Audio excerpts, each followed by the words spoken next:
The Olympic Games, one of the most prestigious events in sports. Millions of people all over the world train for their entire lives just to have the opportunity to take a shot at qualifying for the Games. For most events, the Olympics are the pinnacle of the sport, where the best athletes in the world compete for gold and showcase their skills on a global scale.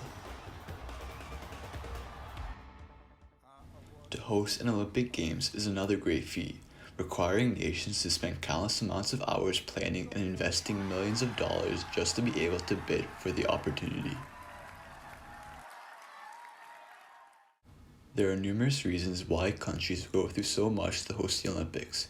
It can increase tourism in the host country and boost local economies.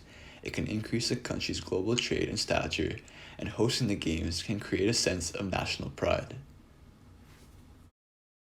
However, in recent years, it has become evident that hosting the Games can lead to long-term consequences for both the host city and country. It begs the question, do the benefits of hosting an Olympic Games outweigh the costs? During the 20th century, staging the Olympic Games was a manageable burden for host cities, being held in developed countries, with the Games being publicly funded as these advanced countries were better positioned to bear the cost due to their better economies and advanced infrastructure.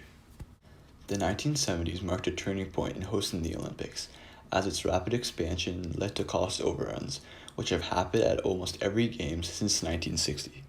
The 1976 Summer Olympics in Montreal came to symbolize the fiscal risk of hosting. The projected cost of $124 million was billions below the final cost, saddling the city's taxpayers roughly $1.5 billion in debt that took nearly 3 decades to pay off. After the success of the 1984 Summer Games in Los Angeles, many developing countries were eager to have the opportunity to host the Games in order to demonstrate their progress on the world stage. However, these countries invested massive sums to create the necessary infrastructure, only for the cost to spiral out of control. Costs surpassed over $45 billion for Beijing's Summer Games in 2008, over $50 billion for the Winter Games in Sochi in 2014, and $20 billion for Rio de Janeiro in 2016. These costs have led to renewed skepticism, with a number of cities having withdrawn their bids from the 2022, 2024, and 2028 Games over cost concerns. The mayor of Boston went as far as to comment that Boston withdrew from considerations for the 2024 Games because he refused to mortgage the future of the city away. When comparing the costs and benefits, it is clear that hosting an Olympic Games can only create problems for the city. As the cost of hosting has skyrocketed, revenues gained cover only a fraction of the expenditures. Beijing's 2008 Summer Olympics generated $3.6 billion in revenue, compared with the over $40 billion in costs, and London's Summer Games in 2012 generated $5.2 billion, compared with the $18 billion in costs.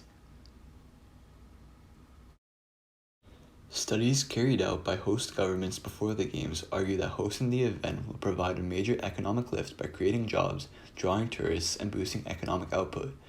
Research carried out after the Games showed that these benefits were non-existent. The impact on tourism is mixed, as the security, crowding, and higher prices that the Olympics brings deters many visitors. Barcelona, Sydney, and Vancouver saw slight increases in tourism after hosting the Games, but cities such as London, Beijing, and Salt Lake City all saw decreases in tourism following the years of their Olympics. The upcoming 2020 Summer Olympics in Tokyo is expected to have positive impacts on the Japanese economy. However, expenditures are unsurprisingly expected to greatly exceed the planned budget. The future of the Olympic Games remains unclear, as more nations are becoming reluctant to invest the time and resources to meet the increasing standards necessary to host the biggest sports event in the world.